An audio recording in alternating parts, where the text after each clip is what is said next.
Olá, bem-vindos ao Bookcast, o podcast do canal Arqueobook. Hoje a gente vai abrir um livro que conta uma parte assim fundamental e muitas vezes esquecida da nossa história. O livro é Os Judeus no Brasil Colonial, do historiador Arnold Wisnetzer. Um livro e tanto. Sim, e a nossa conversa hoje vai focar em desvendar o primeiríssimo capítulo, que se chama Exilados em um Novo Mundo. Isso. O objetivo aqui é entender as raízes de uma comunidade que ajudou a construir o Brasil, muitas vezes em segredo, né?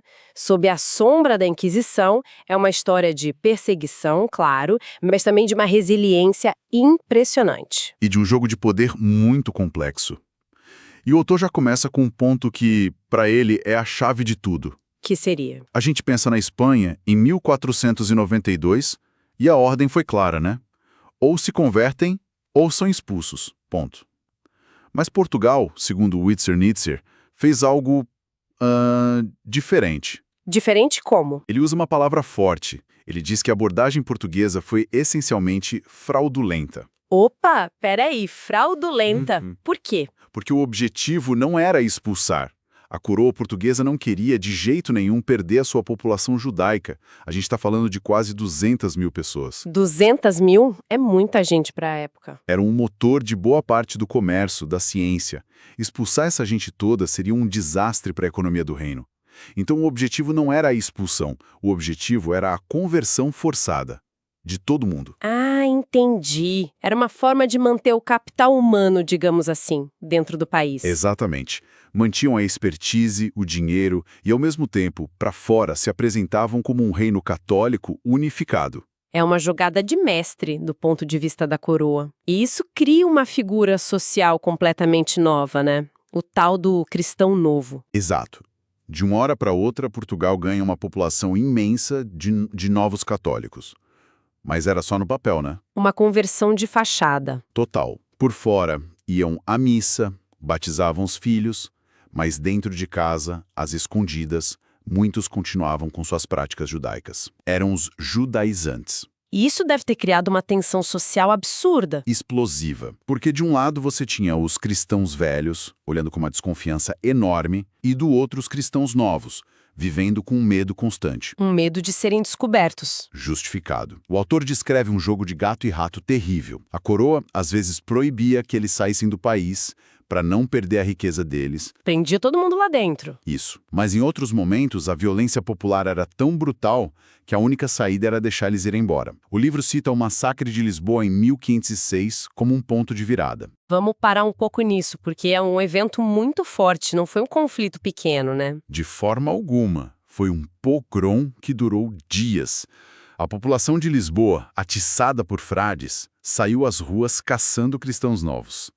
Milhares foram arrastados de casa, torturados. Nossa. E queimados vivos em fogueiras no meio da cidade. Foi um ato de terror em massa. E para piorar, em 1540, a Inquisição se instala oficialmente em Portugal. Com o primeiro auto de fé. E só para a gente ter a imagem clara, um auto de fé não era um simples julgamento, certo? Não. Era um espetáculo público, teatral, feito para humilhar e aterrorizar. E muitas vezes terminava com gente sendo queimada viva. Com esse cenário de terror, a pergunta óbvia é: para onde fugir? E aí, no horizonte, surge uma terra recém-descoberta, o Brasil. Uma promessa de distância. Distância da Inquisição, dos vizinhos, do rei. Descoberto em 1500, bem no meio dessa confusão toda. E o autor faz uma observação ótima sobre o nome do país, né? Sim, é um detalhe que diz muito. Primeiro foi Ilha da Santa Cruz, depois Terra da Santa Cruz. Nomes com uma carga religiosa muito forte. Claro. Mas a partir de 1503, o nome que pega é Brasil, um nome puramente comercial. Vem do pau-brasil, a madeira. É curioso como o nome muda do sagrado para o mercantil.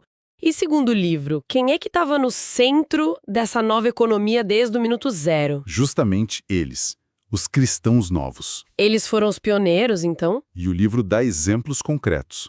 Tem uma figura na própria Esquadra de Cabral com uma história que parece ficção. Quem? Gaspar da Gama. A biografia dele é um resumo daquela era. Ele era um judeu nascido na Polônia. Na Polônia? Sim, que foi parar na Índia, foi capturado por Vasco da Gama e, como falava várias línguas, virou intérprete dele.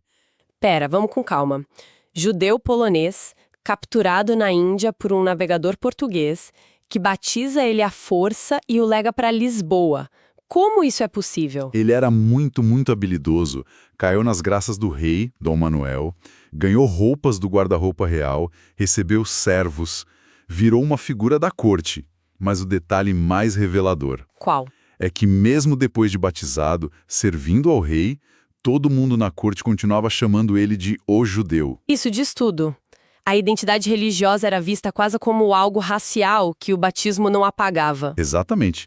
Ele podia ser útil, mas nunca seria um deles.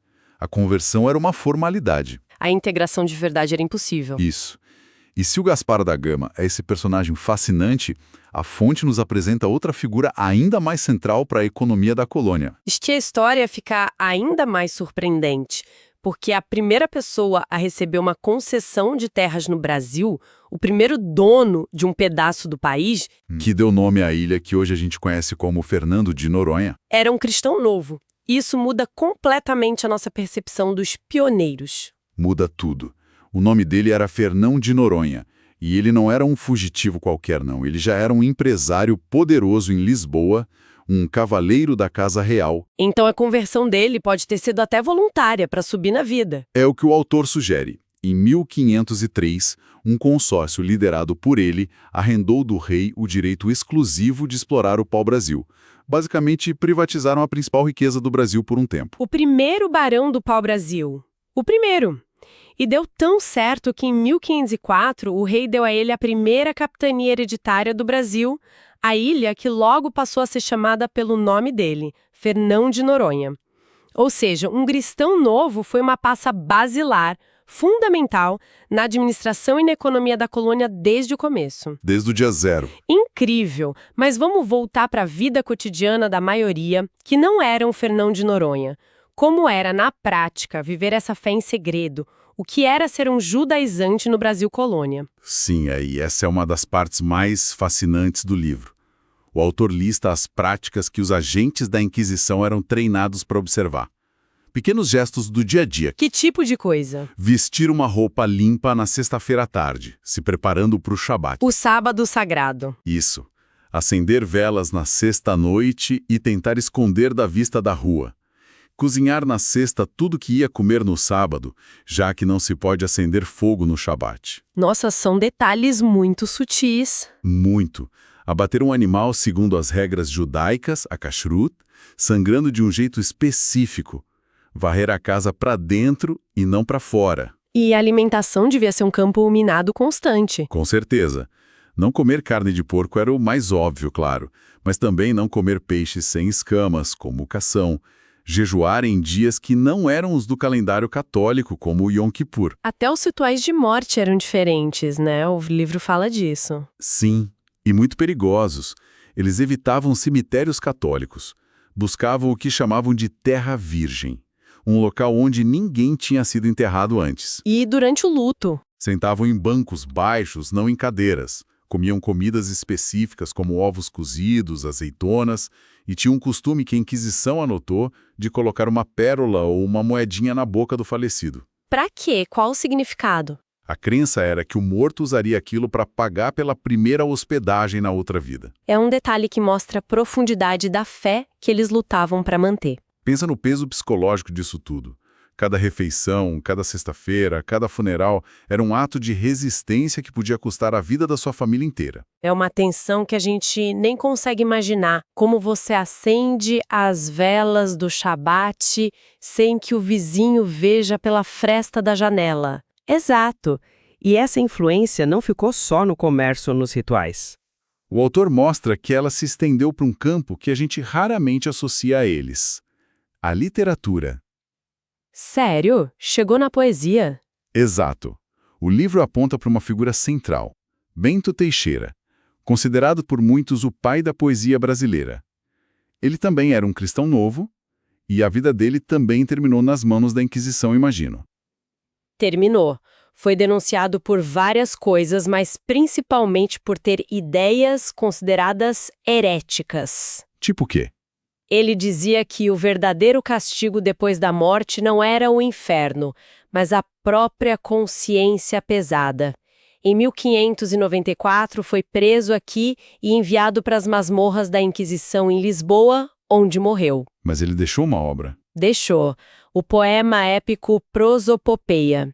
E o que é especial nesse poema é o símbolo que ele usa, que é... A fênix, a ave que renasce das próprias cinzas. E o que é fascinante e que o autor revela é que esse era exatamente o mesmo símbolo usado pela comunidade de judeus portugueses exilados em Amsterdã. Não acredito. Para eles, a fênix representava a imortalidade do judaísmo que sempre renasceria, não importava quantas vezes fosse queimado nas fogueiras da Inquisição. Uau! Então é uma mensagem secreta em plena vista no primeiro grande poema brasileiro, a fênix renascendo das chamas, as mesmas chamas da Inquisição. É de arrepiar. É uma resistência cultural. E falando em resistência, no canto econômico, a marca deles foi ainda mais profunda com a chegada do açúcar. A conexão dos judeus com o ciclo do açúcar? A fonte fala disso? Sim. Havia uma tese de que eles trouxeram as primeiras mudas de cana da Ilha da Madeira para o Brasil. O autor, Wisnitzer, corrige um pouco a data, diz que a cana talvez tenha chegado um pouco antes, tipo 1516. Mas ele confirma a participação deles? Confirma que a presença deles no setor foi crucial desde o início. Eles já tinham uma experiência, o know-how da produção de açúcar na madeira. Eles trouxeram a tecnologia da época. Exatamente. O autor menciona que um dos primeiros engenhos de Pernambuco, o Engenho de Santiago, pertencia a um judeu, Diogo Fernandes e seus sócios. Então eles não eram só comerciantes, eram empreendedores industriais. Na linha de frente da produção que definiria a economia do Brasil por séculos. Então, o que este primeiro capítulo nos mostra é uma história muito mais complexa. Os cristãos novos não foram só vítimas passivas. Foram agentes centrais na economia, na administração e até na cultura do Brasil colonial. Sem dúvida. Eram, como diz o título, exilados em um novo mundo. Mas exilados num duplo sentido. Exilados da Europa, sim, mas também exilados dentro de suas próprias identidades. Forçados a viver essa dualidade perigosa. Exato. A segurança deles aqui era sempre condicional. Dependia muito do poder econômico que eles tinham, da utilidade deles para a coroa. E a nossa análise deste livro está só começando. O que a gente viu hoje foi só o capítulo de abertura. Só a ponta do iceberg. Na próxima vez, a gente vai continuar mergulhando na obra para ver como essa comunidade se desenvolveu, enfrentou novas perseguições e teve um papel, assim, surpreendente durante as invasões holandesas. Fica a reflexão, né? Como uma identidade sobrevive quando sua expressão pública é um crime capital. O que se perde e o que se ganha nessa luta silenciosa pela memória. Olá! A nossa conversa de hoje mergulha numa fonte fascinante, que é o livro Judeus no Brasil Colônia, de Arnold Wisnitzer. E a gente vai focar em um capítulo bem específico, né? O que trata das atividades inquisitoriais. Exatamente. Nossa missão aqui é tentar entender como era a vida dos chamados cristãos novos no Brasil Colônia. É quase um exercício de imaginação, sabe? Em tentar visualizar uma realidade onde, sei lá, o jeito que alguém limpa a casa na sexta-feira... Ou a roupa que veste no sábado. Isso, ou até o que a pessoa escolhe não comer. Tudo isso podia levar a uma prisão, a um julgamento e, no limite, a fogueira. E para a gente entender essa tensão toda, é fundamental saber quem eram esses cristãos novos. Eram, na origem, judeus portugueses e seus descendentes, que a partir de 1497 foram obrigados a se converter ao catolicismo. Só que uma conversão forçada não apaga uma cultura, né? Uma identidade. Muitos continuaram praticando o judaísmo em segredo e eram esses os alvos da Inquisição. Eram chamados nos documentos de judaizantes. Judaizante. Então o crime era, essencialmente, ser judeu em segredo. Mas na prática, o que isso significava? Tipo, como um inquisidor vindo de Portugal ia provar o que alguém fazia ou pensava dentro da própria casa. Era algo complexo ou coisas que um vizinho podia notar? Muito mais a segunda opção. A Inquisição criou, assim, um verdadeiro manual de suspeitas baseado em gestos do dia a dia. Eles transformaram a rotina num campo minado de evidências. A vida privada, na prática, deixou de existir. Isso é impressionante. E a nossa fonte detalha esse manual. Que tipo de coisa eles procuravam? Sim, e os detalhes são muito reveladores. O sábado, por exemplo, era central. Para o catolicismo, o dia sagrado é o domingo. Para o judaísmo, é o sábado. Então, se um cristão novo não trabalhava no sábado, se fechava o seu comércio ou até se vestia com uma roupa melhor, uma roupa mais limpa... Uma roupa de festa, talvez? Exato. Isso já era um indício fortíssimo para os inquisidores. Nossa, então até a escolha da roupa entrava na investigação. A fonte menciona outros exemplos, assim, tão cotidianos. Vários. Limpar a casa na sexta-feira à tarde, por exemplo, era visto como a preparação para o sábado, o Shabat judaico. Acender velas na noite de sexta, um pouquinho antes do que os vizinhos cristãos velhos, também era um sinal. E a comida, claro, era um capítulo à parte. A comida. Como assim? A lei judaica, a Kashrut, tem regras alimentares bem estritas. Então, os inquisidores ficavam de olho nisso. Alguém que se recusava a comer carne de porco, coelho, lebre, suspeito. Ah, claro. E até peixe sem escamas, como enguias. E tinha mais. Se uma família comprava um animal, mas fazia questão de abater em casa de um jeito específico, De jeito. cortando a garganta, deixando o sangue escorrer todo e depois cobrindo com terra, isso, para a Inquisição, era basicamente uma confissão. É um nível de vigilância sobre a vida privada que é difícil de conceber hoje. E além desses costumes do dia a dia, eles conseguiam identificar rituais mais, digamos, religiosos. Sim, embora esses fossem feitos com muito mais segredo, a fonte fala da observância de jejuns, tinha o jejum da Rainha Esther e, o mais importante de todos, o Dia do Perdão, o Yom Kippur. Nesse dia eles jejuavam até o sol se pôr, até aparecer a primeira estrela, pediam perdão uns aos outros. Imagina o risco de organizar algo assim. E essa perseguição ia até o fim da vida, não é? A fonte fala de costumes funerários também. Sim, a morte era o momento em que a tradição falava mais alto. Eles banhavam os corpos dos mortos, o que não era um costume católico da época, vestiam com mortalhas de linho, novas, e faziam questão de enterrar em solo virgem, onde ninguém nunca tivesse sido sepultado. E tem um detalhe nos registros que é muito curioso: o costume de colocar uma pérola ou uma moeda na boca do falecido. Uma moeda? Por quê? Olha, a interpretação que a fonte traz é que seria algo simbólico, talvez como um pagamento pela primeira hospedagem na vida após a morte. O que tudo isso mostra é uma tentativa, assim, desesperada de manter uma identidade viva, do nascimento à morte, sob um risco constante. Ok, então essa lista de crimes é assustadora porque ela é sobre a vida privada. Mas ter a lista é uma coisa. Como eles fiscalizavam isso na prática, no meio do Brasil colônia? Não havia um tribunal permanente da Inquisição aqui, certo? Certo, o mecanismo eram as visitações. De tempos em tempos, o Santo Ofício, em Lisboa, enviava um visitador ao Brasil. E a chegada dessa pessoa colocava uma região inteira em estado de alerta máximo. A fonte foca bastante na visitação de Heitor Furtado de Mendonça, que chegou a Pernambuco lá no final do século XVI. E como funcionava essa visitação? O visitador saía batendo de porta em porta? O processo era mais sutil e, talvez por isso, mais aterrorizante. Primeiro, ele promulgava o chamado Édito de Fé em todas as igrejas.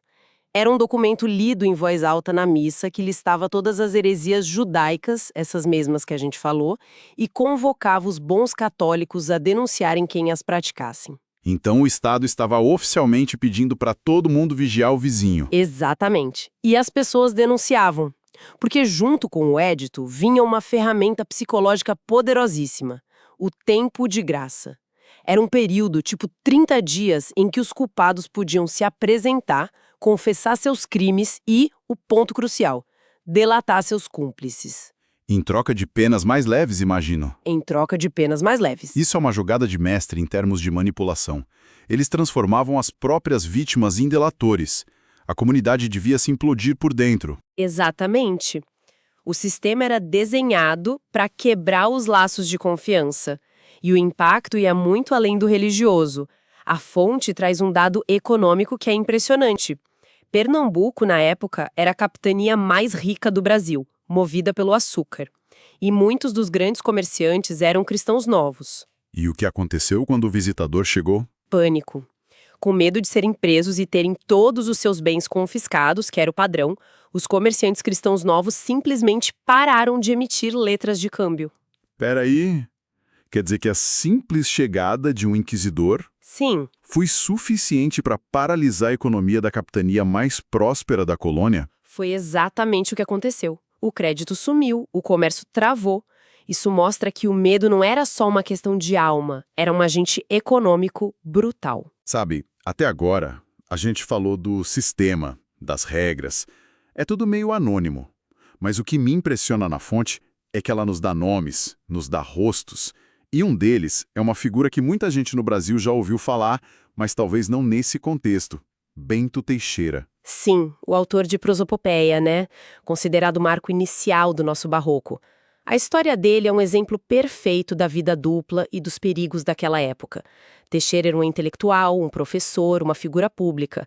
Mas, nos arquivos da Inquisição, ele é um alvo. E do que ele era acusado? De não comer carne de porco também. As acusações eram mais no campo das ideias. Diziam que ele era blasfemo, que afirmava que o inferno não existia, que o castigo era só o tormento da consciência, que ele tinha livros proibidos. Tem um relato de que ele teria dito que Adão morreria de qualquer jeito, mesmo sem o fruto proibido, por ser feito de matéria. Era um homem que pensava por conta própria. E o mais incrível que a fonte analisa é que talvez ele tenha deixado pistas na própria obra. No final da Prosopopeia, ele usa como emblema pessoal a imagem da fênix, a ave que renasce das cinzas. Uma imagem poética como a época, não? Sim, mas a fonte aponta uma conexão fascinante. A fênix também era o emblema de uma das primeiras sinagogas fundadas em Amsterdã por judeus portugueses que fugiram da Inquisição. Para eles, a fênix era o judaísmo. Podia ser queimado, mas sempre renasceria. Usar esse símbolo no Brasil, naquela época, era de uma audácia tremenda. Uau! Isso muda completamente a leitura do poema. É como uma mensagem codificada. E há outras histórias assim, de pessoas comuns. Tem uma que eu acho espetacular porque ela mostra o choque de culturas. É a denúncia feita por uma indígena cristianizada chamada Mônica, em 1593. O que ela denunciou? Ela contou ao visitador que viu, na parede da casa de um cristão novo, um objeto estranho. Ela descreveu como um boi de barro dourado, um ídolo, na cabeça dela. Um boi de barro. O que era isso, afinal? Muito provavelmente era uma mezuzá, aquele pequeno estojo que os judeus colocam nos batentes das portas com um pergaminho dentro. Ah, sei. Para disfarçar, o dono da casa deve ter escondido dentro de uma peça de argila. Mas a parte mais interessante é, por que um boi? É o que eu ia perguntar. A explicação está numa confusão linguística bizarra. Os portugueses da época ouviam os judeus falando da Torá, a lei de Moisés. A sonoridade de Torá é muito parecida com a palavra portuguesa toura, sinônimo de vaca. Não acredito. Sim. Então, criou-se a lenda entre os cristãos velhos de que os judeus adoravam uma vaca, a toura. Quando a Mônica viu um objeto de devoção que não reconhecia, a mente dela e dos inquisidores conectou direto com essa lenda. Que loucura.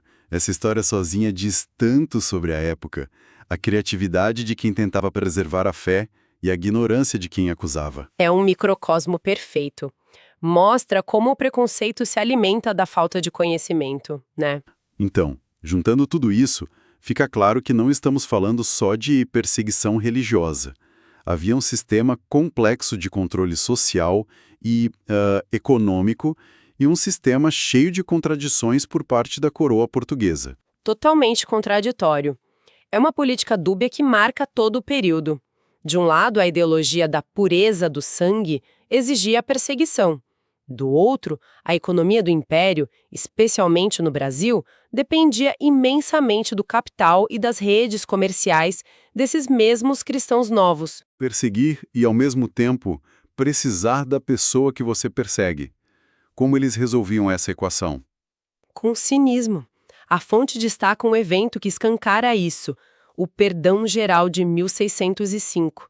Depois de anos de perseguição, o Papa, a pedido do rei de Portugal, concedeu um perdão por todos os crimes de judaísmo cometidos até então. Um perdão, assim, de graça? Aí que está. Não foi de graça. Custou aos cristãos novos a soma astronômica de 1.700.000 cruzados.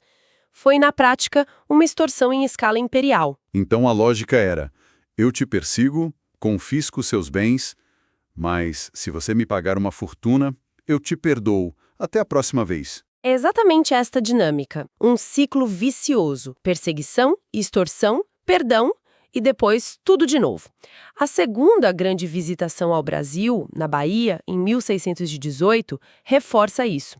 A fonte aponta que os alvos principais foram os homens mais ricos, grandes senhores de engenho, cristãos novos.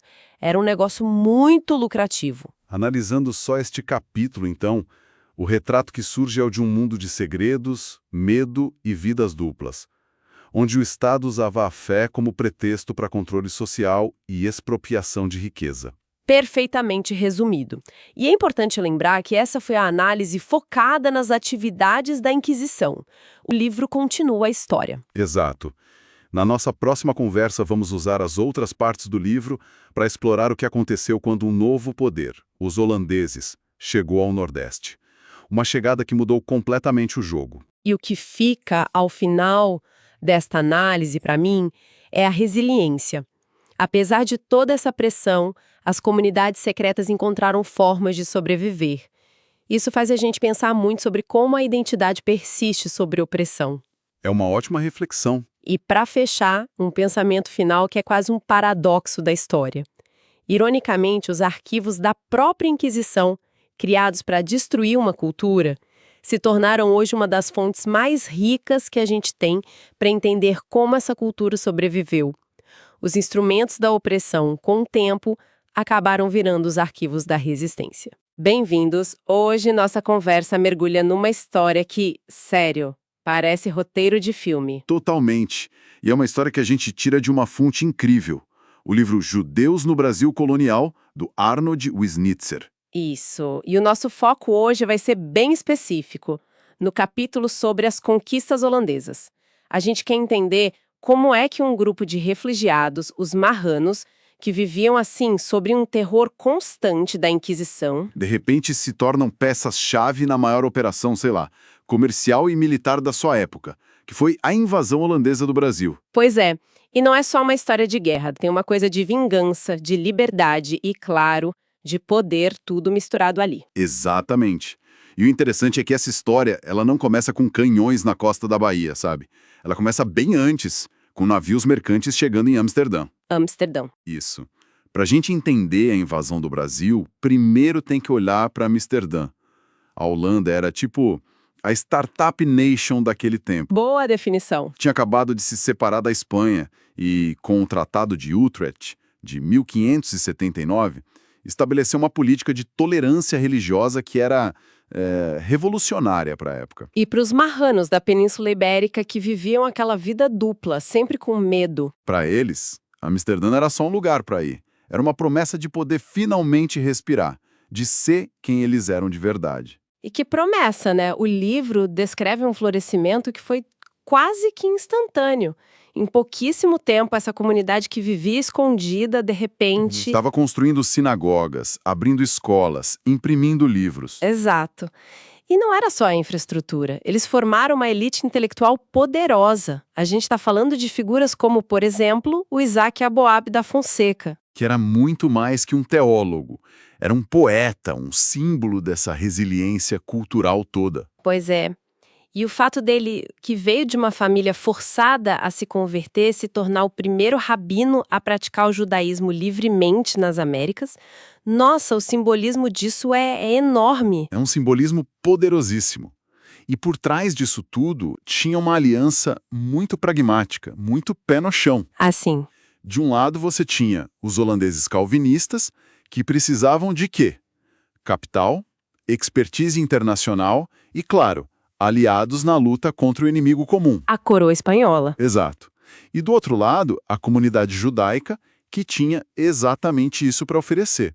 Eles não chegaram em Amsterdã de mãos abanando, né? De jeito nenhum. Eles trouxeram capital de Portugal, mas o mais valioso não era nem o dinheiro. Era uma rede de contatos e de confiança que se estendia pelo mundo todo, Incluindo o Brasil. incluindo o Brasil. Eles eram, na prática, uma espécie de rede de inteligência e comércio global. Isso muda toda a perspectiva. Não era um grupo de imigrantes pedindo ajuda. Era quase uma corporação multinacional informal, baseada em laços de família e religião. E que falavam as línguas certas, português, espanhol, eram a ponte perfeita para os interesses holandeses. Faz todo sentido. E o instrumento para canalizar todo esse poder foi a Companhia das Índias Ocidentais, fundada em 1621. A famosa WIC. Isso. E o livro do Snitzer deixa bem claro que muitos dos diretores e dos principais acionistas eram judeus de Amsterdã. Mas peraí, isso me parece uma aposta arriscadíssima para eles. Como assim? Eles estavam financiando uma guerra contra o império que ainda controlava Portugal, a terra de onde muitos deles tinham acabado de fugir. O risco pessoal e financeiro ali era gigantesco, não? Gigantesco, sem dúvida. Mas o cálculo por trás desse risco é o que é crucial aqui. Para eles, não era só um investimento financeiro, tipo, para lucrar com o açúcar do Brasil. Era mais do que isso. Era um investimento existencial. O status quo, com a Inquisição sempre ali no cangote, era insustentável.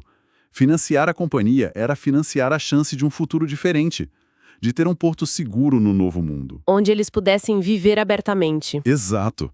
O retorno potencial que era liberdade religiosa, segurança, controle de uma das commodities mais valiosas do mundo. Tudo isso justificava o risco. Era uma aposta na própria sobrevivência. Entendi.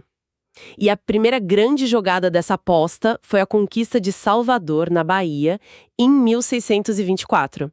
E o jeito que isso aconteceu parece um roteiro de espionagem. Totalmente. A companhia não chegou atirando no escuro.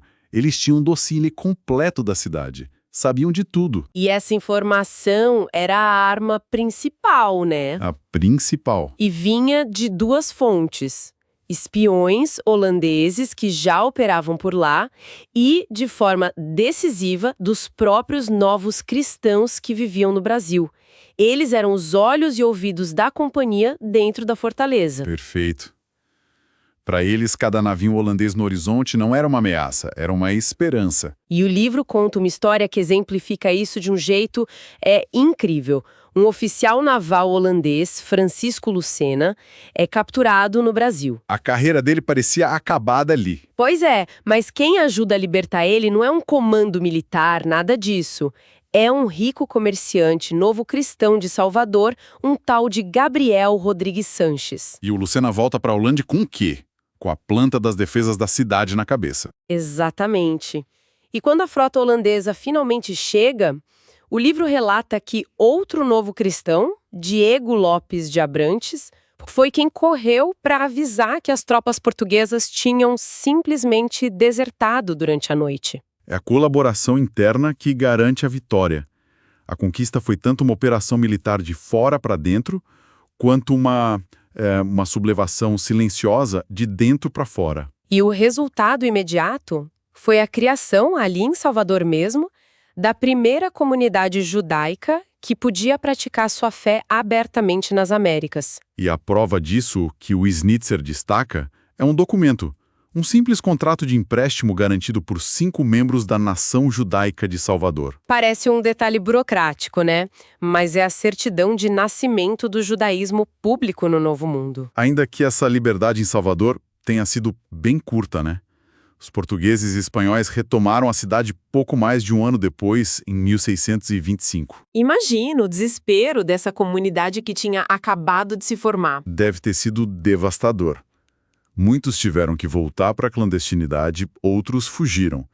Mas o impacto psicológico e, principalmente, estratégico, esse foi duradouro. Como assim? Salvador provou que o plano era viável. Provou que a aliança com os marranos locais era a arma secreta que podia quebrar o domínio ibérico. Foi um teste de conceito que, apesar do fracasso militar, validou a estratégia toda. Então Salvador foi quase um projeto piloto. Durou pouco, Mas a lição foi aprendida. Exatamente. O que me leva a crer que a segunda invasão, a de Pernambuco, em 1630, foi muito mais estratégica, muito mais bem preparada. Muito mais.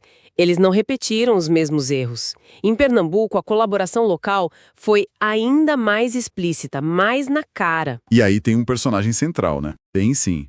A fonte menciona um cara chamado Antônio Dias Paparróbalos. Ele era um judeu que já tinha morado e feito comércio em Pernambuco. Conhecia tudo. Ele não era só um simpatizante, então. Não. Ele foi o guia principal da força de desembarque holandesa. Ele conhecia cada praia, cada atalho, cada ponto fraco da defesa. Ter um cara desses do seu lado vale mais que um regimento inteiro. E como foi a reação dos marranos de Recife quando viram os navios chegando, dessa vez com a lição de casa feita? O Wisnitzer descreve como uma celebração, uma euforia. E para entender essa alegria toda, a gente precisa saber o clima que se vivia ali. Ah, sim.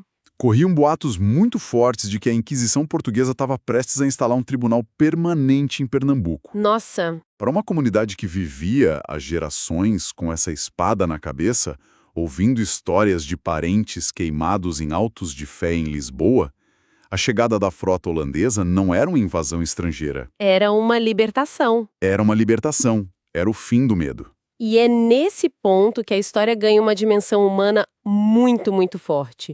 O livro usa os relatos de um cronista católico da época, o Frei Manuel Calado, que escreve com uma indignação que a gente quase consegue sentir. Ele não se conforma, né? Não, ele descreve o choque dos portugueses ao verem seus vizinhos, pessoas que iam à missa com eles, que batizavam os filhos, de repente abandonando o catolicismo e abrindo sinagogas. E ele cita nomes, né? Cita nomes de gente importante da sociedade local, como Baltazar da Fonseca, Gaspar Francisco da Costa, que fizeram essa transição publicamente. Eles não estavam mais se escondendo. E essa transição pública era um ato de coragem, assim, imenso.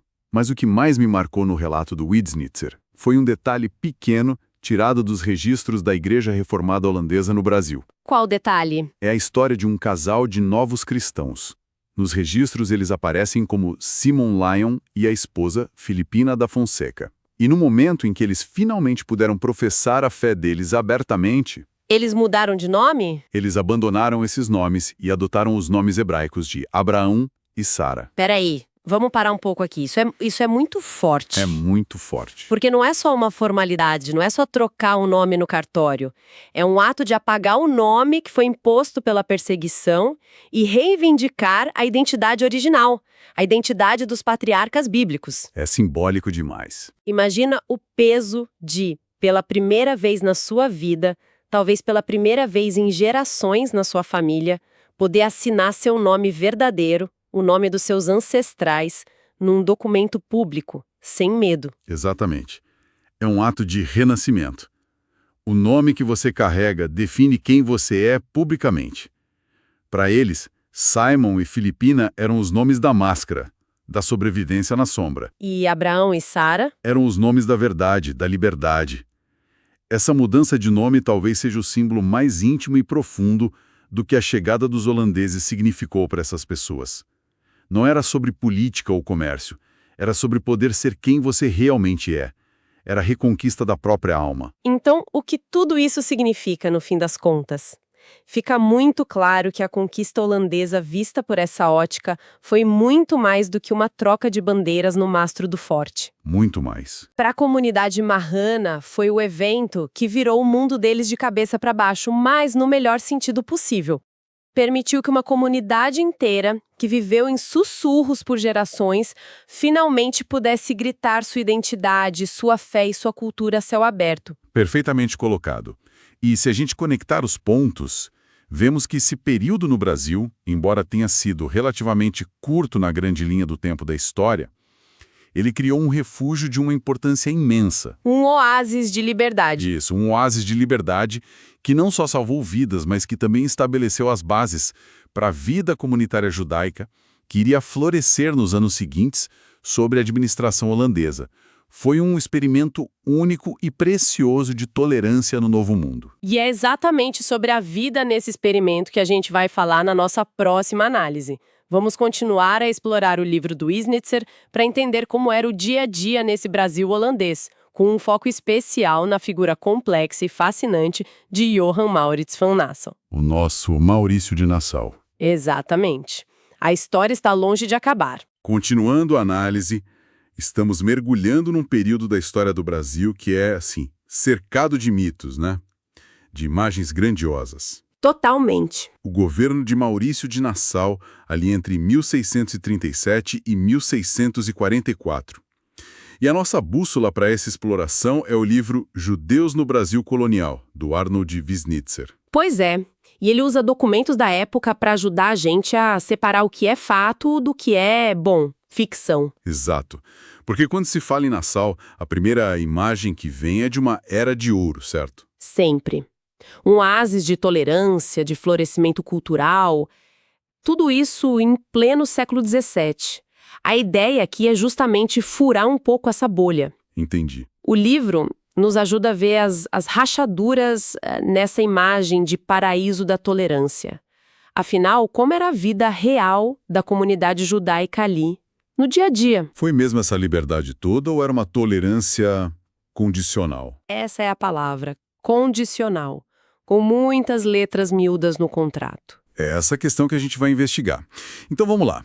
Nassau chega em 1637 com essa fama de humanista, um príncipe renascentista nos trópicos. Exato. A prioridade dele, segundo as fontes, era pacificar, organizar a colônia. Como é que essa visão se traduziu na política para aquela salada religiosa que ele encontrou aqui? Olha, tinha de tudo. Tinha católico, protestante calvinista, judeu, fora toda a população indígena. Então, a política oficial da Companhia das Índias Ocidentais, que era a patroa do Nassau, era de liberdade de consciência. No papel era lindo. Mas na prática? Na prática, essa liberdade tinha fronteiras muito bem demarcadas. Liberdade de culto público, com procissão, prédio imponente. Isso era um privilégio exclusivo dos calvinistas, a religião oficial. E os outros, católicos, judeus? Podiam praticar sua fé, sim, mas em privado, dentro de casa, em prédios discretos, sabe? Sem chamar a atenção. Era uma tolerância, assim, pragmática. Calculada. Manter a colônia produtiva era mais importante do que impor uma única religião. Quer dizer, uma liberdade condicional. Se você fosse economicamente útil e não fizesse barulho, ótimo. Se incomodasse o grupo dominante, aí a sua posição ficava frágil. Exatamente. E essa fragilidade apareceu logo de cara, viu? Porque os pregadores calvinistas que estavam aqui não eram tão pragmáticos assim. Imagino que não. Nem um pouco. Para o clero calvinista local, classes do Brasil, a presença de hereges, especialmente os judeus, era um problema teológico. A missão deles era converter. E eles viam os judeus como o alvo principal. O alvo principal. Um grupo que precisava ser persuadido de que Jesus era o Messias. A pressão sobre o Nassau era constante. E como é que ele, o administrador, lidava com esse cabo de guerra? De um lado, a companhia em Amsterdã dizendo deixem eles em paz, e do outro, os líderes religiosos locais batendo na porta dele. Ele vivia, numa corda bamba. E tem um caso de 1637, logo no comecinho do governo dele, que ilustra isso perfeitamente. Qual foi? Uma mulher judia da Paraíba foi acusada de um terrível sacrilégio. Os detalhes se perderam, mas a reação do conselho da igreja foi furiosa. Eles exigiram uma punição severa, imagina. Exemplar, pública.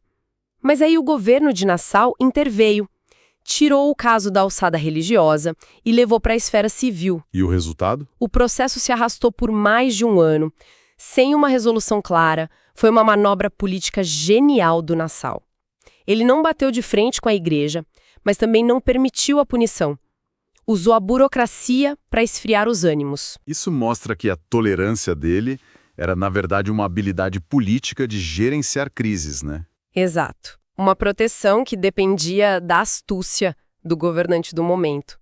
Se o próximo não fosse tão hábil, a história poderia ser bem diferente. Agora, no meio dessa tensão toda, o livro do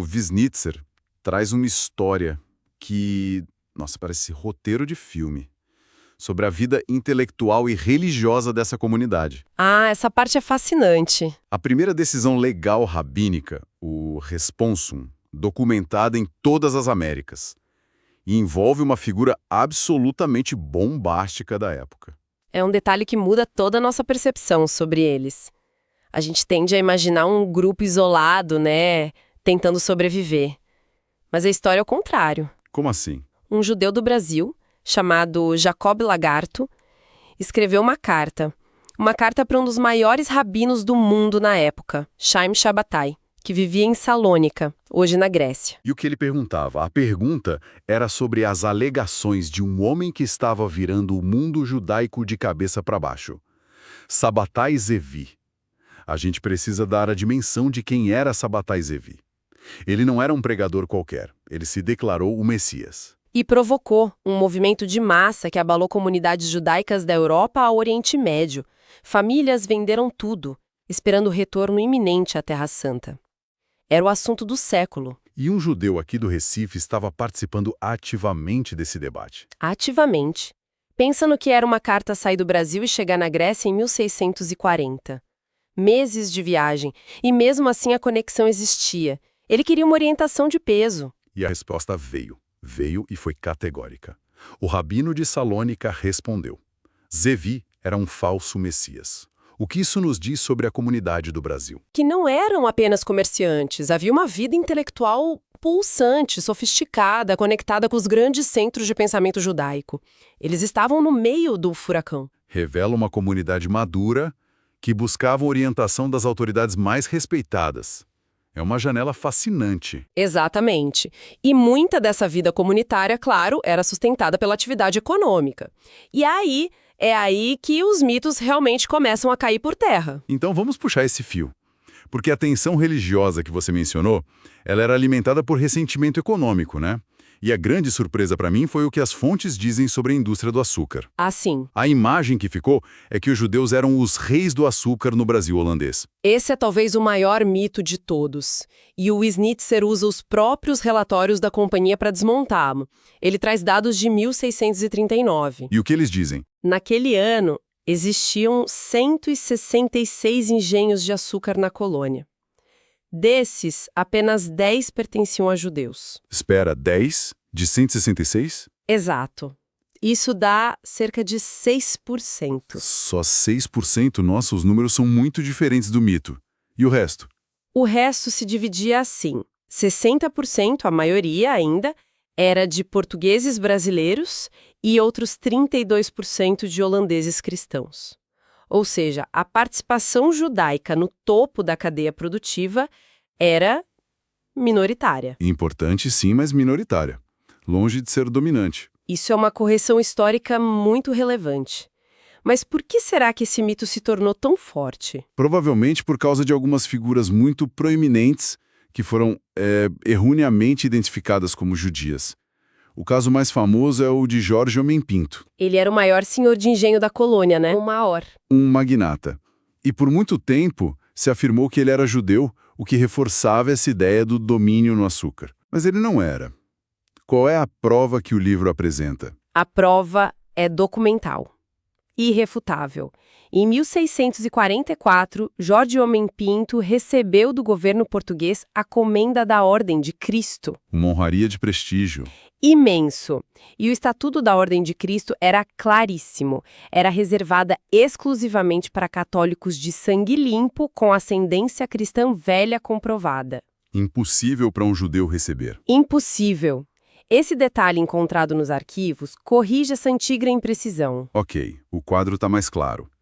Se não era na posse dos engenhos, onde é que a influência econômica deles era realmente decisiva? As fontes apontam para duas áreas bem específicas. Exato. A primeira era o arrendamento de impostos. O governo leiloava o direito de cobrar impostos, e quem arrematava ficava com a diferença. Um negócio de alto risco, mas de alto lucro. Altíssimo.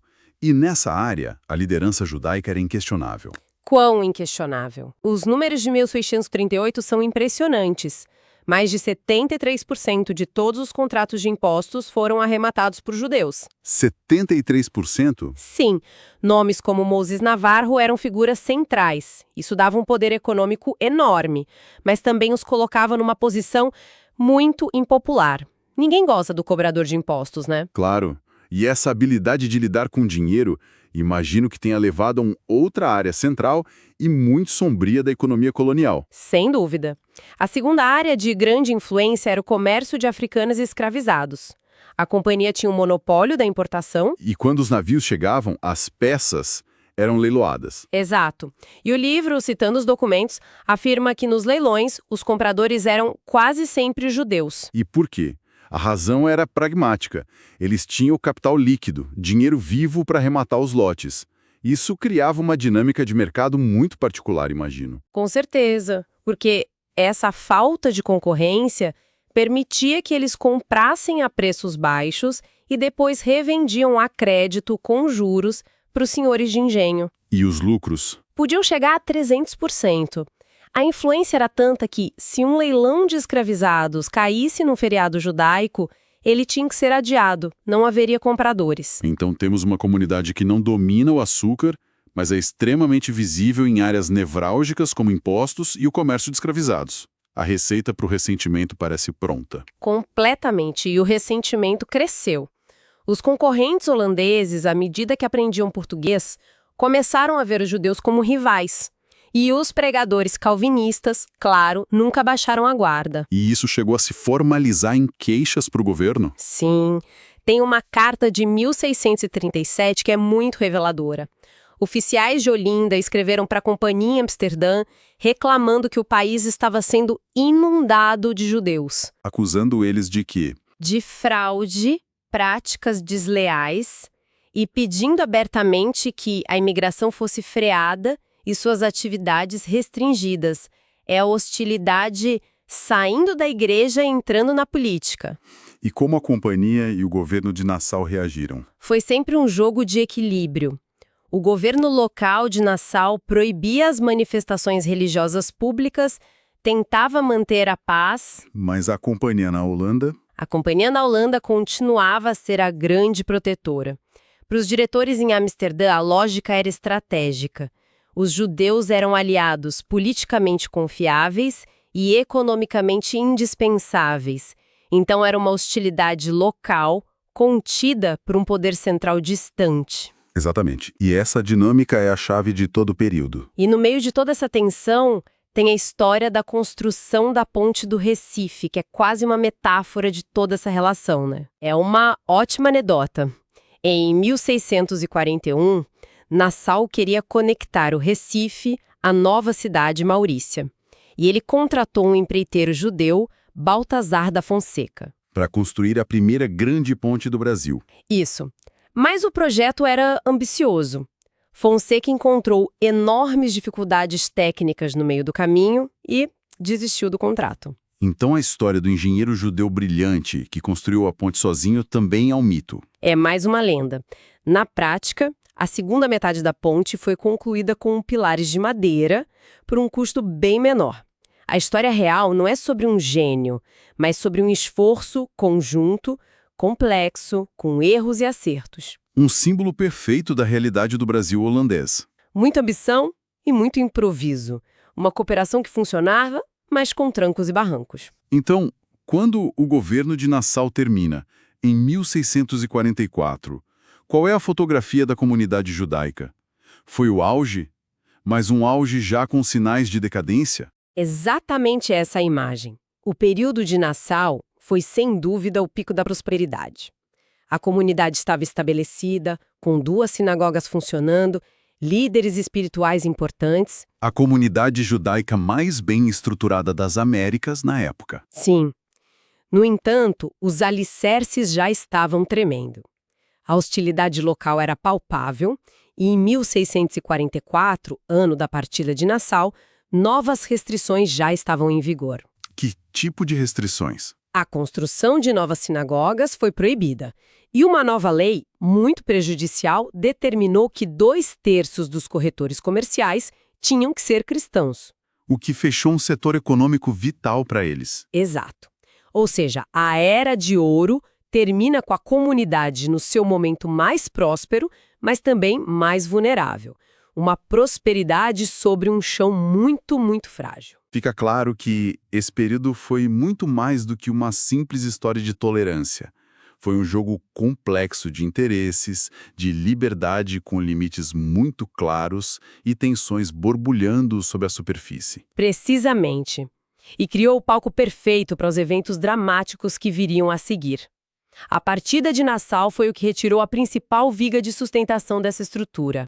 E isso nos leva diretamente à próxima fase da nossa análise. Na sequência, vamos mergulhar no que aconteceu logo depois que Nassau foi embora. A insurreição pernambucana e as consequências devastadoras para a comunidade judaica. E fica a reflexão para quem nos ouve. Até que ponto uma tolerância que não se baseia em convicção, mas só em interesses econômicos, pode realmente sobreviver quando o preconceito local resolve mostrar sua força? É uma pergunta que ecoa muito além do Brasil do século XVII. Continuando a análise do livro de Arnold Wisnitzer, Judeus no Brasil Colonial, hoje a gente mergulha de cabeça num capítulo que é, assim, pura tensão e drama. É um capítulo pesado. Muito. Vamos focar só no capítulo 5, a Guerra de Libertação Brasileiro-Portuguesa. E olha, isso aqui não é só um relato de batalhas, não mesmo. É a crônica do fim de uma era para o Brasil holandês e o que é crucial aqui para a comunidade judaica que tinha encontrado ali um refúgio, né? Exatamente. É um ponto de virada absoluto. O que a fonte nos mostra é como uma revolta que começou quase como um plano de filme, sabe? Virou uma guerra total. E no meio disso tudo... A comunidade judaica. Sim, numa posição impossível. Ou apoiavam os holandeses e viravam alvo dos portugueses, ou eram entregues à Inquisição. Vamos ver como fortunas foram apostadas e vidas perdidas nessa luta. Então, vamos direto para o começo do incêndio. A fonte diz que tudo começa em 1645 com uma conspiração gigantesca. Isso. Liderada por um comerciante português muito rico, o João Fernandes Vieira. E o plano dele era ousado e, convenhamos, bem cruel. Extremamente. A ideia era convidar toda a alta cúpula holandesa para uma festa, um banquete, e lá mesmo, no meio da celebração, matar ou prender todo mundo. Nossa, um golpe de Estado disfarçado de festa. Seria o fim do domínio holandês numa única noite. Parece um roteiro de Game of Thrones. Mas um plano desses, tão grande, raramente dá 100% certo. Como é que vazou? Pois é, falhou pelo motivo mais clássico do mundo. O fator humano. Alguém falou demais. Sempre. E o que a fonte destaca, e que é crucial para nossa análise, é que a informação vazou por 3 vias diferentes. E 2 delas, olha só, estavam diretamente ligadas à comunidade judaica. Como assim? Um dos conspiradores portugueses contou o plano para um amigo judeu, um tal de Fernando Vale. Imagina o desespero desse cara ao ouvir uma coisa dessas. E o que ele fez? Ele agiu rápido, procurou uma das figuras mais respeitadas da comunidade, o Dr. Abraham de Mercado, que era médico, líder comunitário. E eles foram direto às autoridades. Exato. Juntos, eles levaram a informação para as autoridades holandesas. Eles entenderam na hora o que estava em jogo, né? Se a revolta desse certo, o primeiro alvo depois dos holandeses seriam eles. Então a lealdade deles foi posta à prova desde o primeiro segundo. O Vieira, o líder da revolta, ele conseguiu escapar, né? Sim. Ele fugiu. E o que era para ser um golpe rápido virou uma guerra de guerrilha brutal no interior. Com aquele grito de guerra, açúcar. Isso. Mostrando que a economia estava no centro de tudo. Mas o que é realmente trágico, e que a fonte faz questão de registrar, é que as primeiras vítimas fatais desse conflito todo não foram soldados. Não. Foram 2 comerciantes judeus, mortos numa briga enquanto tentavam transportar mercadorias. Nossa, que simbólico e terrível. Então, esse primeiro ato de violência já deixou claro para a comunidade judaica de que lado eles precisavam estar. Não havia neutralidade possível. Nenhuma. Aquele incidente selou o destino deles. A partir dali, Ficou claro que a sobrevivência da comunidade dependia 100% da vitória holandesa. E eles apoiaram com tudo. Contudo, a fonte mostra que o apoio foi total. Deram dinheiro, pegaram em armas e lutaram lado a lado com os soldados holandeses. E mais importante, deram sua lealdade incondicional. Claro, mas isso deve ter colocado um alvo gigante nas costas deles, aos olhos dos portugueses. Um alvo gigantesco. Para os rebeldes portugueses, os judeus não eram apenas aliados do inimigo. Eram vistos como traidores da pátria e principalmente da causa católica. Aí a guerra ganha um contorno religioso. Exato. E o antissemitismo virou uma arma de propaganda poderosa para os portugueses. A situação escala muito rápido e logo os holandeses, junto com a comunidade judaica, estão encurralados, sitiados no Recife. A fonte descreve o cenário do cerco e é assustador, é um cenário de colapso social. Fome extrema. As pessoas comiam o que encontravam, cães, gatos, ratos. Meu Deus! A fonte relata cenas de escravos desenterrando carcaças de cavalos para ter o que comer. O governo holandês tentou organizar, racionando a comida e confiscou os estoques de todo mundo. De todo mundo? Sim, incluindo os de vários comerciantes judeus importantes, cujos nomes estão nos registros. Moses de Leal, Jacob Carilho, Jacob Navarro. Dá para imaginar a pressão sobre esses líderes.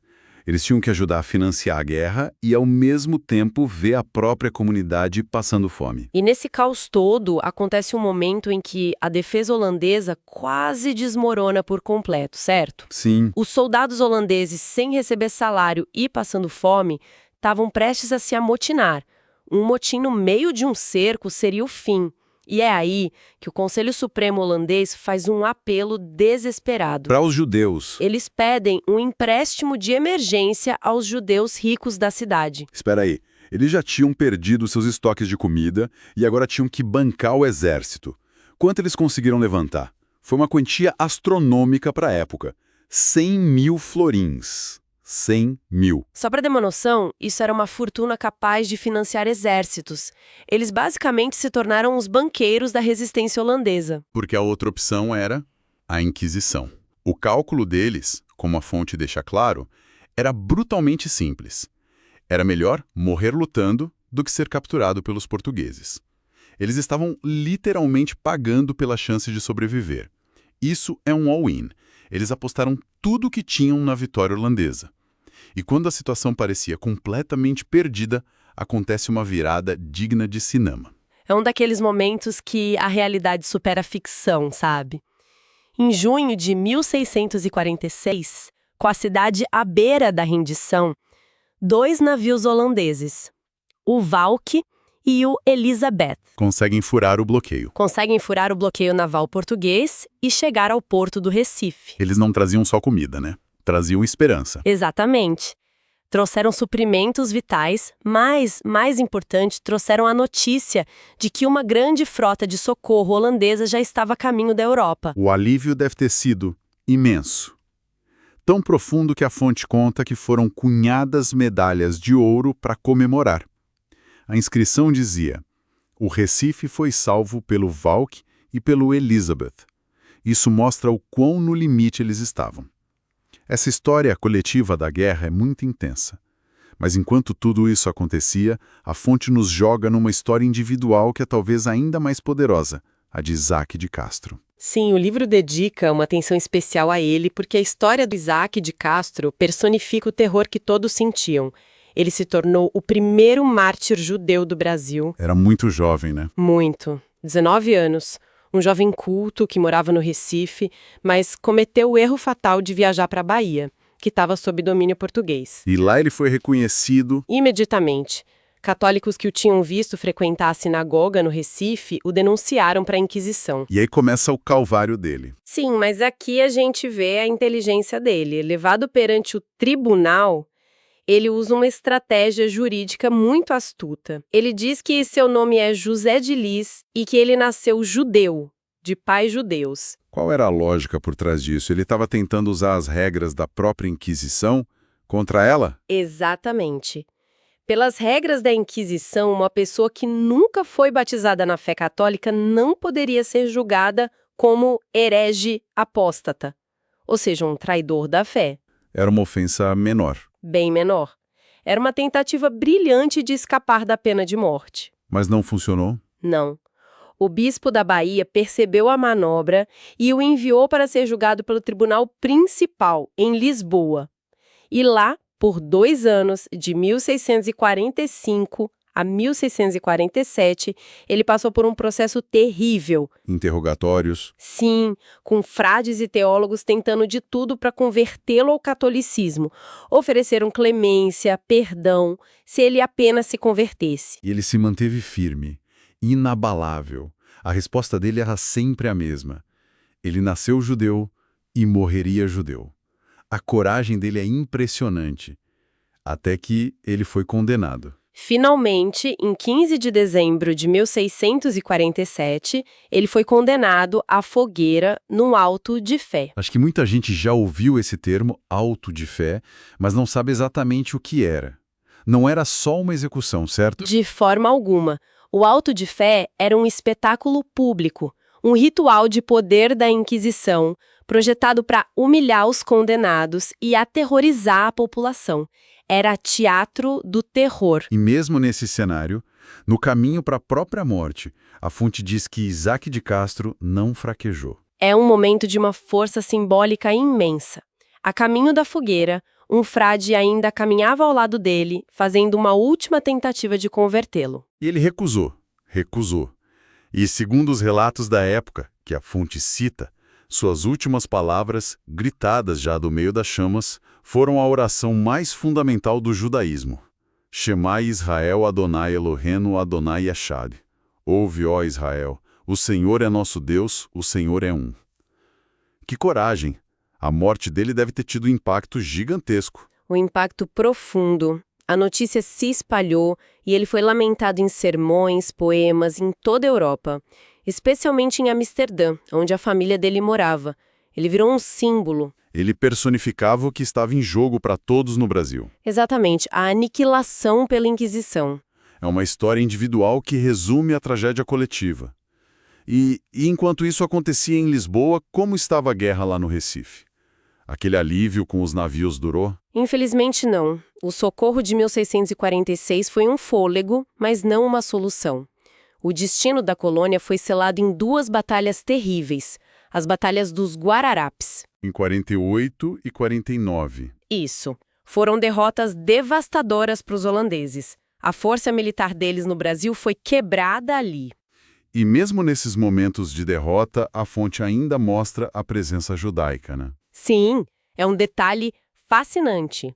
Após a segunda Batalha dos Guararapes, quando os holandeses precisaram negociar com os portugueses uma trégua para enterrar seus mortos, o intérprete Era um judeu. era um judeu, chamado Moisés Navarro. Isso mostra como eles estavam integrados em todos os níveis, até nos momentos mais sombrios. Mas o golpe de misericórdia não veio do campo de batalha no Brasil. Veio...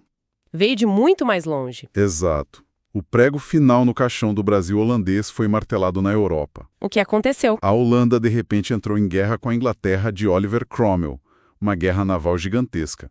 Toda a poderosa marinha holandesa foi chamada de volta para defender o próprio país. E o Brasil ficou sem navios. Exato. Simplesmente não havia mais navios para enviar para cá. A colônia ficou completamente isolada. E Portugal viu a chance. A oportunidade perfeita. Enviou uma enorme frota em dezembro de 1653 que bloqueou o Recife pelo mar. O cerco, que antes era só por terra, agora era total. Não tinha mais como resistir. Nenhuma. A rendição era inevitável. A rendição aconteceu em janeiro de 1654.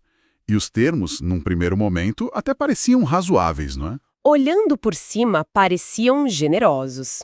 A capitulação dizia que todos, incluindo os judeus, teriam 3 meses para vender suas propriedades e deixar o Brasil. E para quem quisesse ficar, prometia-se liberdade religiosa. Parecia um acordo civilizado. Só que tinha um porém. Uma daquelas cláusulas em letras miúdas que muda tudo. Exatamente. A fonte destaca essa cláusula como sendo a sentença de morte para a comunidade. A cláusula dizia que a tal liberdade religiosa não se aplicava a judeus que tivessem sido cristãos no passado. Ou seja, os marranos. Precisamente. E é importante entender quem eram eles. Eram descendentes de judeus forçados a se converter ao catolicismo séculos antes. Muitos praticavam o judaísmo em segredo. E no Brasil holandês, eles puderam voltar a viver abertamente. Isso. E essa cláusula dizia que, para eles, a anistia não valia. Ficar no Brasil significava voltar para a jurisdição da Inquisição. Então, o que tudo isso significa, na prática, é que a escolha não era ficar ou partir. A escolha era o exílio ou a fogueira. Era exatamente essa escolha, clara e brutal. Para a comunidade judaica, a derrota holandesa não foi uma simples mudança de governo. Foi o fim do mundo deles. O fim do único lugar nas Américas onde podiam viver em liberdade. Exato. Esse momento, a assinatura dessa rendição, marca o início do grande êxodo. O fim de um experimento de tolerância que era único no Novo Mundo. E assim se encerra esse capítulo da guerra. Uma combinação de revolta local, lealdade forçada e um jogo de poder geopolítico na Europa que selou o destino de milhares de pessoas no Recife. Um capítulo que terminou com o desmantelamento completo dessa comunidade. E na nossa próxima análise, vamos dar um passo para trás. Usar outras partes do livro para entender como era essa comunidade antes do fim. Quem eram os líderes? Como eles se organizavam? Isso. O que exatamente foi perdido quando eles foram forçados a fugir? Excelente. E fica a reflexão para quem nos ouve. O que teria sido do Brasil se essa história tivesse tido um final diferente? Se a aliança holandesa-judaica tivesse vencido? É uma boa pergunta. E pensar que essa derrota militar num canto do Nordeste brasileiro acabou redesenhando o mapa religioso não só do Brasil, mas até de lugares como Nova York, para onde um grupo desses refugiados foi. Isso mostra como a história está toda conectada. Seguindo em nossa análise, vamos mergulhar agora no que talvez seja o coração desta história: a vida comunitária judaica no Brasil holandês. As fontes que temos são fascinantes porque não falam só de economia. Falam de como um povo construiu uma sociedade completa, praticamente do zero. Para a gente começar a visualizar isso, qual era a escala? Que tipo de comunidade era essa em termos de tamanho? Estamos falando de um vilarejo ou de algo maior? Olha, essa é a primeira pergunta que a gente precisa responder para entender o peso dessa comunidade. Por muito tempo, alguns historiadores chegaram a falar em 5.000 pessoas, o que seria um número enorme. 5.000? Uau! Mas os documentos que as fontes analisaram, como censos da própria comunidade, pintam um quadro mais preciso e, ainda assim, impressionante. O auge foi ali por volta de 1645, com cerca de 1.450 judeus. 1.450 pessoas. Ok. Para ter uma referência, isso era muito ou pouco para uma comunidade judaica no século XVII? Era gigantesco. Pensa só que a famosa e já estabelecida comunidade de Amsterdã, que era tipo o centro do mundo judaico ocidental na época, Sim. tinha por volta de 1.800 pessoas. Nossa, então era quase do mesmo tamanho. Exatamente. Ou seja, a comunidade do Recife não era uma filial distante, sabe? Ela era uma das maiores e mais importantes do mundo. Entendi. Depois, claro, com a guerra contra os portugueses se intensificando, esse número caiu para uns 650 em 1654, já no finalzinho, mas mesmo assim era uma presença muito, muito significativa. Certo, então não era um posto avançado. Era uma metrópole judaica nos trópicos. E o mais incrível é que temos uma espécie de manual de instruções de como essa sociedade funcionava, as Hashkamot. Isso, os regulamentos da comunidade, que foram registrados em 1648. O que esses documentos nos dizem? Eles revelam uma organização que para a época era de uma sofisticação, assim, impressionante. Era, na prática, um Estado autônomo dentro da colônia holandesa. Um Estado dentro do Estado. Exato. Havia duas congregações principais, a Azur Israel, no Recife, que era a mais antiga e a sede do poder, e a Margem Abraão, na cidade vizinha de Maurícia. A liderança central ficava a cargo de um conselho executivo de 5 membros, o Mahamad. E esse Mahamad não era um conselho simbólico, pelo que eu entendi das fontes. Eles tinham poder de verdade, né? Figuras importantes da comunidade, como um médico, o Dr. Abraham de Mercado. Sim, e um grande comerciante, Jacob Navarro, faziam parte dele. E poder de verdade é a definição perfeita. Eles eram o governo, o judiciário e a administração, tudo em um só órgão. Tudo concentrado ali, que entra um aspecto surpreendente desses regulamentos. Eles não se limitavam a organizar a vida religiosa. Os escamote continham cláusulas que hoje a gente chamaria de socialmente progressistas. Como assim? Por exemplo, tinha uma regra que proibia explicitamente qualquer tipo de discriminação contra judeus ashkenazim. Que eram os de origem alemã ou do leste europeu, certo? Isso. Pode não parecer grande coisa hoje, mas na Europa daquela época, a elite sefardita, de origem ibérica, muitas vezes mantinha os ashkenazim à distância, sabe? Como membros de segunda classe. Ah, claro! No Recife, os regulamentos diziam, basicamente, aqui somos todos um só povo. Para uma comunidade no meio do novo mundo, essa era uma atitude, assim, muito pioneira. Isso é fascinante. Mostra que eles não estavam só recriando o que conheciam da Europa, mas talvez tentando construir algo novo, talvez até melhor. Mas vamos voltar ao poder do Mahamad. Se eles eram o governo, como eles aplicavam a lei? Não havia uma polícia judaica ou prisões? Se alguém desobedecesse, o que acontecia? Aí está a genialidade do sistema. Ele não se baseava na força física, mas na coesão social e religiosa. A regra de ouro era: problemas entre judeus se resolvem dentro da comunidade. Certo. Era proibido levar uma disputa contra outro judeu a um tribunal holandês. Tudo tinha que ser julgado pelo Mahamad. Ok, mas se a pessoa simplesmente dissesse, não vou obedecer, qual era a consequência real? As punições eram escalonadas e atacavam o que a pessoa tinha de mais valioso, sua posição na comunidade. Podia começar com uma multa ou a recusa de uma honra na sinagoga. Algo mais simbólico, então. Isso. Mas se a infração fosse mais grave, a pessoa podia ser proibida de matricular os filhos na escola religiosa da comunidade, o que era um golpe duríssimo. Nossa, aí já pesa muito. Muito. O passo seguinte era a recusa de fornecer carne caché, e a pena máxima reservada para os casos mais graves era a recusa de um enterro no cemitério judaico e, finalmente, o Eren, a excomunhão. Ser excomungado. Em uma comunidade tão unida e isolada, isso era basicamente uma morte social e econômica. Ninguém mais falaria com você, ninguém faria negócios. Era uma sentença brutal sem precisar de uma única cela de prisão. Exatamente. O sistema dependia totalmente da ideia de que estar fora da comunidade era pior do que qualquer punição. E tinha outro detalhe muito pragmático e um tanto frio nos regulamentos. Qual? Se um membro da comunidade cometesse um crime perante as leis holandesas, um roubo, um assassinato, qualquer coisa, a comunidade judaica era instruída a simplesmente abandoná-lo à própria sorte. Nossa, que duro. Eles basicamente diziam: o problema é seu, não manche o nosso nome. Precisamente.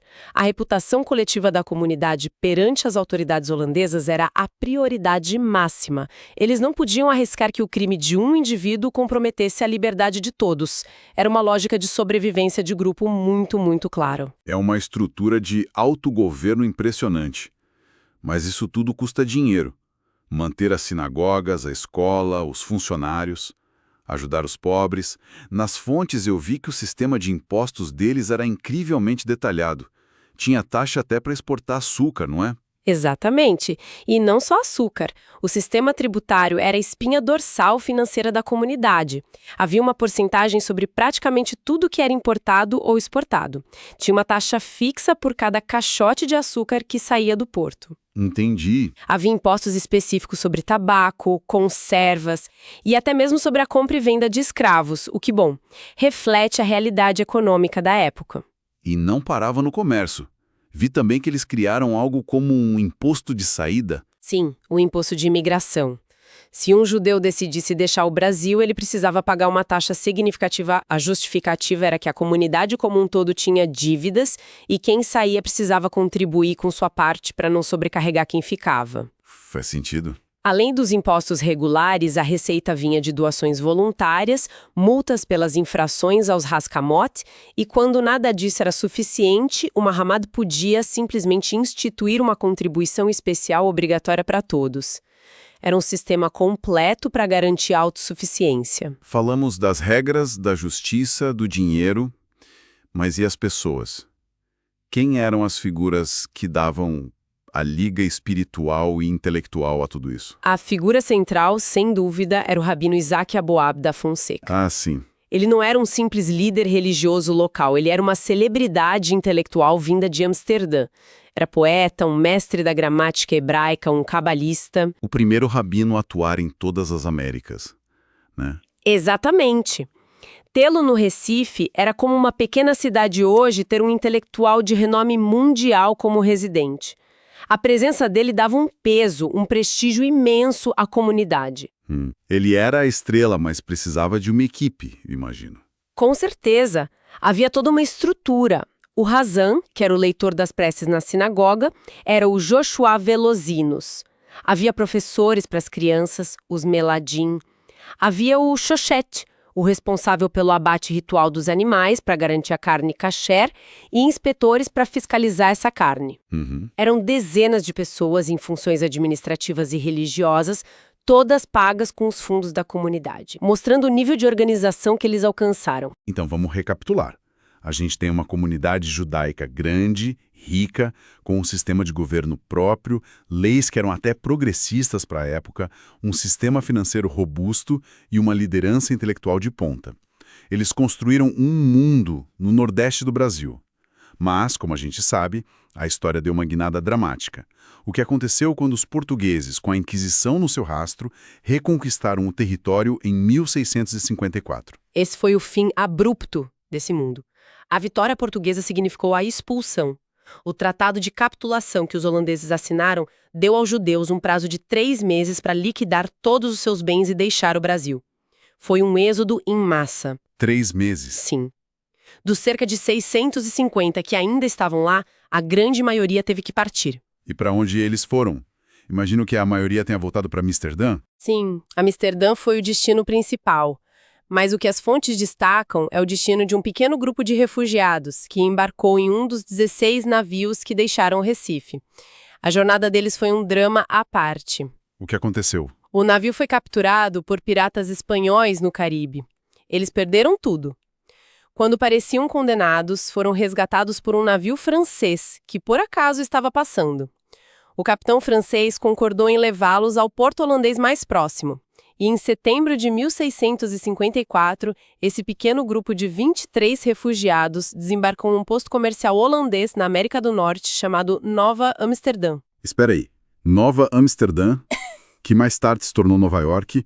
Você está me dizendo que a semente daquela que se tornaria uma das maiores e mais influentes comunidades judaicas do mundo foi plantada por refugiados que saíram do Recife? Exatamente. 23 homens, mulheres e crianças, sem dinheiro, fugindo da perseguição no Brasil, acabaram por fundar a primeira congregação judaica da história de Nova York, a Charities Hill. Que coisa! É uma daquelas ironias inacreditáveis e maravilhosas da história.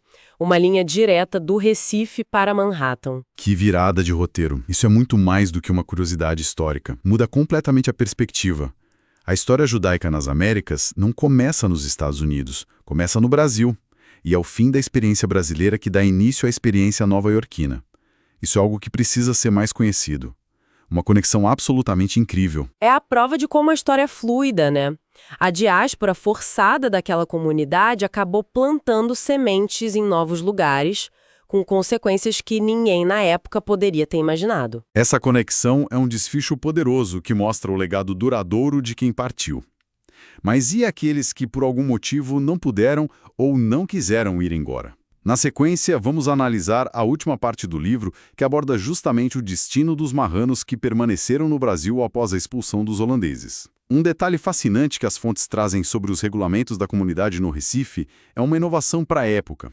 Eles proibiam explicitamente qualquer discriminação contra judeus ashkenazim, ou seja, de origem alemã ou do leste europeu. Isso era notável, pois em muitas comunidades da Europa, a elite sefardita, de origem ibérica, mantinha uma certa distância. Isso nos leva a pensar. A comunidade judaica do Brasil holandês, embora geograficamente isolada, parece ter sido socialmente pioneira em alguns aspectos. O que será que as pressões e as liberdades de um novo mundo permitiram que eles construíssem algo que talvez fosse mais difícil de alcançar nas estruturas mais rígidas da Europa? Finalizando nossa análise, vamos mergulhar num período da história do Brasil colonial que, assim, muitas vezes passa batido. Pois é. O que aconteceu com os marranos, né?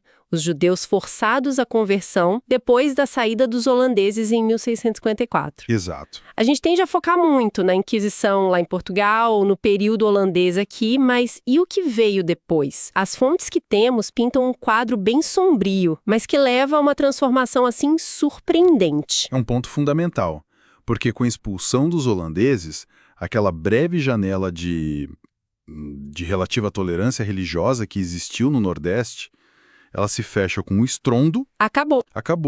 Portugal retoma o controle com mão de ferro, a economia do açúcar, principalmente em Pernambuco, estava em ruínas, e a coroa precisava reafirmar seu poder. Certo. Isso significou duas coisas. Continuar usando o Brasil como colônia penal e, o que é crucial para a nossa conversa, reativar a perseguição aos chamados judaizantes, com toda a força da Inquisição. E é importante a gente frisar que não era uma perseguição, assim, abstrata, controlada só de Lisboa, né? As fontes mostram que o sistema era muito presente aqui. Totalmente. Os bispos aqui na colônia, no Rio, na Bahia, agiam como comissários do Santo Ofício. Eles mesmos. Eles mesmos tinham poder para iniciar investigações, prender pessoas e despachar os suspeitos em navios para serem julgados lá em Portugal. Era uma rede de vigilância, sabe? Nossa, uma vigilância constante no dia a dia. A ameaça era local. Exatamente. Seus vizinhos poderiam te denunciar. Uma palavra errada, qualquer coisa poderia iniciar um processo que destruiria sua vida. Ok, vamos então sair um pouco da teoria e entrar no impacto humano disso. Para entender o que essa repressão significava, nada melhor que olhar os próprios arquivos da Inquisição. Sim, os casos reais. Pessoas de carne e osso. Um caso que as fontes destacam é o de um homem chamado Manuel de Lima, dossiê 4876. Ele foi preso no Maranhão em 1660. A sentença dele é de arrepiar. É brutal. Ele foi condenado a ser açoitado publicamente pelas ruas e depois enviado para as galés por 5 anos. Enviado para as galés, só para a gente ter a dimensão, o que isso significava na prática. Significava ser acorrentado a um banco num navio de guerra e forçado a remar, até a exaustão ou a morte. Nossa! As condições eram desumanas. Uma sentença de 5 anos nas galés era, na prática, uma sentença de morte lenta. Pouquíssimos sobreviviam. E no processo dele tem um detalhe, né? Tem. E é um detalhe que mostra a frieza do sistema. Ele fez uma petição pedindo que a pena fosse cumprida na Bahia, em vez de ser enviado para as galés. E o pedido foi negado. Que frieza. É uma máquina burocrática que não só pune, mas é completamente indiferente ao sofrimento. Exato. E a punição não era só física, era moral. Quase todos os condenados eram forçados a usar o tal hábito penitencial. Ah, sim, aquela túnica, né? Isso, uma túnica amarela com cruzes. A pessoa era obrigada a vestir em público. Era a marca da vergonha, um estigma social que te seguia para sempre, te marcando como herege. E não eram só casos isolados. As fontes citam outro de Sebastião Soares de Lemos, um arpista da Bahia, preso em 1663. Um músico. Um músico. O que um arpista poderia ter feito? Provavelmente foi denunciado por praticar algum costume judaico em segredo, sabe? Guardar o sábado, alguma restrição alimentar. A sentença dele foi cárcere e hábito perpétuo sem remissão. Hábito perpétuo? Isso soa como prisão perpétua e ter que usar a roupa da vergonha para o resto da vida. Exato. O termo é para aterrorizar. Na prática, Os registros mostram que o cárcere perpétuo geralmente virava uns 5 anos de prisão, mas o perpétuo era a chave para o estigma. A intenção era que a marca ficasse para sempre. Para sempre. Em você e na sua família. E não eram só homens. Um dos casos mais significativos é o de Ana da Costa, do Rio de Janeiro, dossiê 5411. E o que o caso dela nos conta? Ana da Costa foi presa em 1673. Era nascida no Rio e, detalhe crucial, era viúva de um dono de engenho de açúcar. Uma mulher com posses, com status. Espera aí. Viúva de um dono de engenho? Isso muda tudo, não é?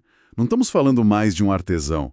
Estamos falando da elite econômica da colônia. Precisamente. E é aí que a coroa portuguesa começa a sentir o problema no único lugar que realmente importava. No bolso, Claro. uma coisa é perseguir pessoas nas margens da economia.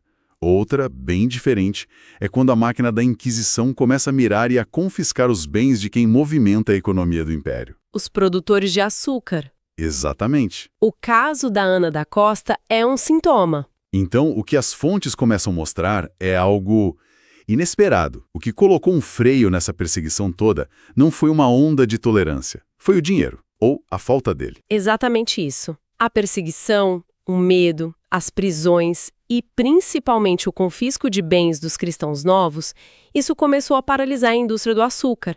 E o açúcar era o petróleo do século XVII. Era a principal fonte de riqueza de Portugal. Sem açúcar, o império quebrava. Simples assim. E as autoridades portuguesas perceberam isso. Há registros desta tomada de consciência. Sim, e um dos mais explícitos vem de uma figura de altíssimo calibre, Dom Luís da Cunha, um diplomata, membro do Conselho Real. Certo. Ele escreveu um documento chamado Testamento Político, e ali ele é incrivelmente direto. Ele afirma com todas as letras que a Inquisição tinha descoberto que judeus eram uma mina de ouro. Mina de ouro. Que cinismo brutal. Pois é. Ele diz que o confisco sistemático das propriedades deles que estavam investidas no açúcar estava simplesmente arruinando o comércio do Brasil e, por consequência, de Portugal. Ele está basicamente admitindo que a perseguição virou um negócio lucrativo para a Inquisição, mas um negócio que estava canibalizando a própria economia do Estado. É a definição de matar a galinha dos ovos de ouro.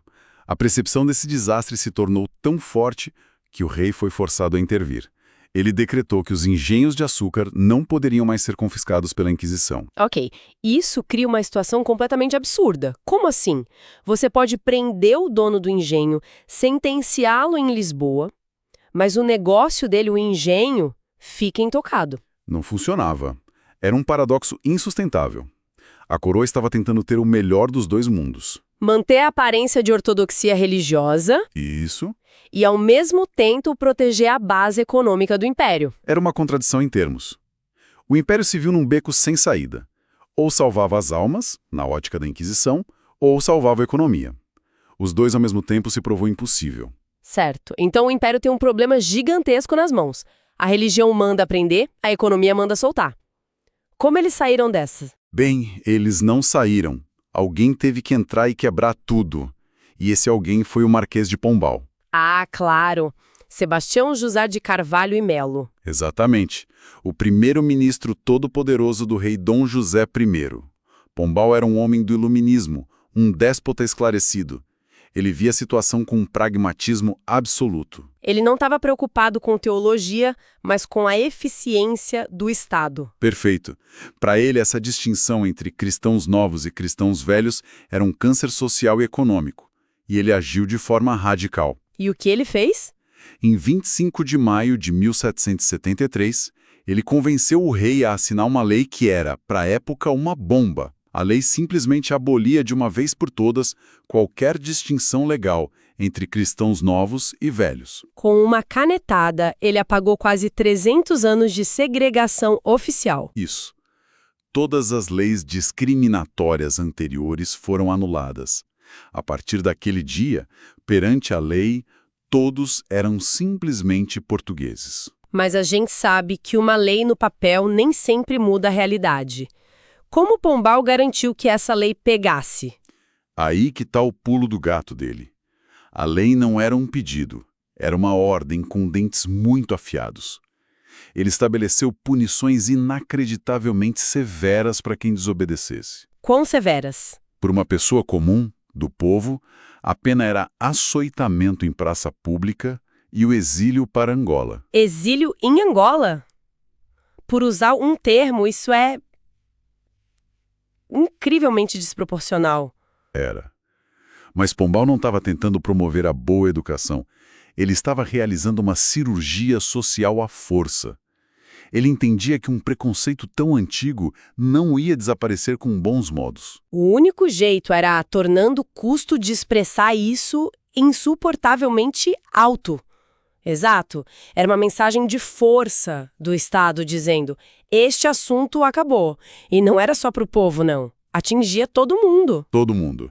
Para a nobreza, a punição era a perda de todos os títulos e cargos. Para membros do clero, a expulsão de Portugal. Ninguém estava a salvo. Foi brutal. Mas as fontes dizem que alcançou os resultados desejados. Mas essa é minha grande dúvida. Uma lei como essa realmente funciona? Dá para apagar séculos de preconceito do dia para a noite só com a força da lei? É uma pergunta excelente. O que a Lei de Pombal fez, e isso foi genial, foi remover a legitimidade da discriminação. O preconceito individual, a desconfiança, isso não some. Entendi. Mas a partir daquele momento, quem discriminava publicamente estava do lado errado da lei, e de uma lei com consequências terríveis. Isso muda o comportamento público drasticamente. Mesmo que as mentalidades demorem mais tempo para mudar. Isso. O campo de jogo foi nivelado à força. E com o fim da perseguição oficial, o que acontece com a comunidade marrana que ainda existia no Brasil? Imagino que eles comecem a se integrar mais. Ela gradualmente desaparece como um grupo distinto. Sem a pressão externa da Inquisição e com o fim das barreiras legais ao casamento, a assimilação se acelerou. Eles se tornaram parte da população de maioria católica. Exatamente. As práticas secretas que só existiam em resposta à perseguição foram perdendo sentido com o tempo. O que nos leva a um ponto final muito interessante. Isso quer dizer que a comunidade judaica que a gente conhece hoje no Brasil não tem uma ligação direta com esses marranos da era colonial. Exatamente. É uma origem completamente diferente e muita gente confunde isso. Certo. A comunidade judaica atual no Brasil é formada por descendentes de judeus que migraram para cá muito depois, a partir do século XIX, especialmente depois da independência em 1822. Eram judeus que já praticavam a religião abertamente. Isso, vindos do Marrocos, da Europa Oriental. Eles chegaram num país que já não tinha Inquisição e formaram as sinagogas e as comunidades que conhecemos hoje. A história dos marranos é um capítulo anterior que se encerrou. É uma história incrível de perseguição, resiliência e, no fim, uma transformação impulsionada não por ideias de tolerância, mas pelo mais puro pragmatismo político e econômico. Totalmente. A ortodoxia religiosa foi derrotada pela planilha de lucros do Império. Mostra como estruturas sociais que parecem eternas podem ser demolidas quando entram em conflito com as necessidades práticas de um Estado. A ideologia é poderosa, mas a economia, muitas vezes, é decisiva. Isso nos faz pensar em quantas outras grandes mudanças na história que a gente atribui a ideias nobres foram, na verdade, decididas numa sala de contabilidade. É algo para refletir. Agradecemos a quem nos acompanhou nesta análise. Esperamos que tenha sido esclarecedora. Para mais conversas aprofundadas como esta, baseadas nas fontes, não deixe de se inscrever no nosso canal.